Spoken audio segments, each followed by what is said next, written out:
معزز سامعات، السلام علیکم۔ امید کرتی ہوں کہ آپ سب خیریت سے ہوں گے۔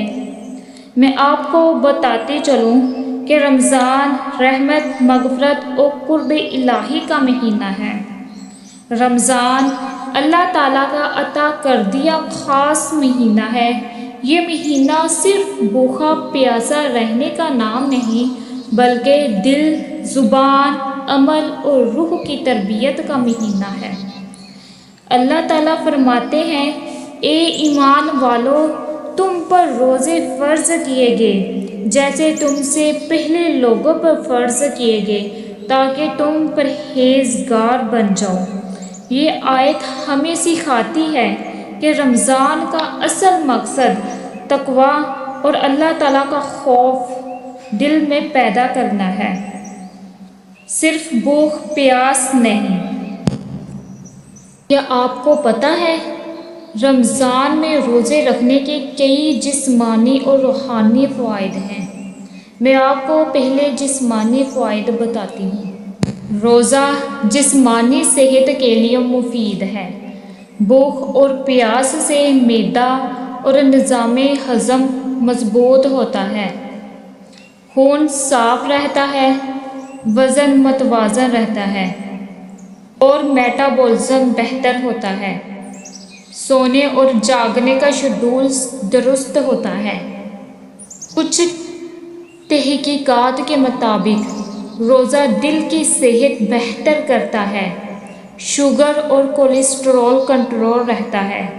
دوران روزہ پانی کم ہونے سے جسم پانی کی اہمیت سیکھتا ہے، قوت مدافعت بڑھتی ہے اور جسمانی توانائی برقرار رہتی ہے۔ تو میں آپ کو روزے کے روحانی فوائد بتاتی ہوں۔ روزہ دماغ اور دل کو سکون دیتا ہے، صبر، ضبط، نفس تحمل بڑھتا ہے، غصہ، حسد اور تکبر کم ہوتا ہے۔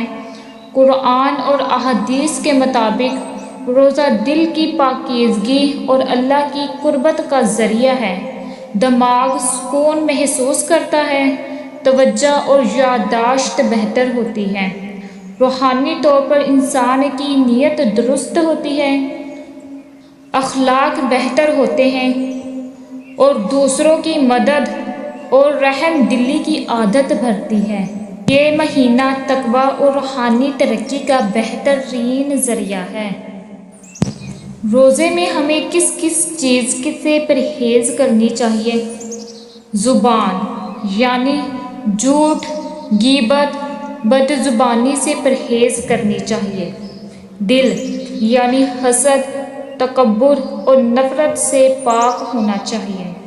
آنکھیں حرام چیزیں نہ دیکھیں۔ ہمیں چاہیے کہ ہم رمضان میں کثرت سے صدقہ خیرات کریں، غریب لوگوں کی مدد کریں۔ رمضان میں صدقہ خیرات کرنے کا بہت زیادہ ثواب ہے۔ ہمیں چاہیے کہ اس مہینے میں زیادہ سے زیادہ نیک اعمال کریں، قرآن مجید کی کثرت سے تلاوت کریں، صدقہ خیرات زیادہ بڑھائیں، والدین کی خدمت کریں، عاجزوں اور محتاجوں کی مدد کریں۔ نبی کریم صلی اللہ علیہ وسلم نے ارشاد فرمایا، جو شخص رمضان میں کسی مسلمان کو کھانا کھلائے، اللہ اس کے گناہوں کو معاف فرمائے گا۔ اب ہم بات کرتے ہیں شب قدر کی۔ شب قدر رمضان کا وہ مبارک لمحہ ہے جو 1000 مہینوں سے بہتر ہے۔ اللہ تعالیٰ فرماتے ہیں، ہم نے قرآن کو شب قدر میں نازل کیا اور تم کیا جانو کہ شب قدر کیا ہے؟ شب قدر 1000 مہینوں سے بہتر ہے۔ سورۃ القدر آیات 1 تا 3۔ یہ آیت ہمیں بتاتی ہے کہ یہ شب قدر اللہ کی رحمت، مغفرت اور برکت کا وقت ہے۔ اس رات عبادت کرنے والوں کو بہت زیادہ ثواب ملتا ہے کیونکہ اس رات کی عبادت 1000 مہینوں کے برابر ہے۔ احادیث کی روشنی میں نبی کریم صلی اللہ علیہ وسلم نے ارشاد فرمایا، جو شخص شب قدر میں ایمان اور احتساب کے ساتھ قیام کرے اس کے پچھلے گناہ معاف کر دیے جاتے ہیں۔ صحیح بخاری۔ ایک اور حدیث میں ہے، شب قدر رمضان کے آخری عشرے کی تاک راتوں میں تلاش کرو۔ صحیح مسلم۔ اس سے واضح ہوتا ہے کہ شب قدر آخر کے عشرے میں کسی تاک رات میں ہوتی ہے اور مسلمانوں کو عبادت، قرآن کی تلاوت اور دعا کے ذریعے اس رات کو حاصل کرنے کی تاکید کی گئی ہے۔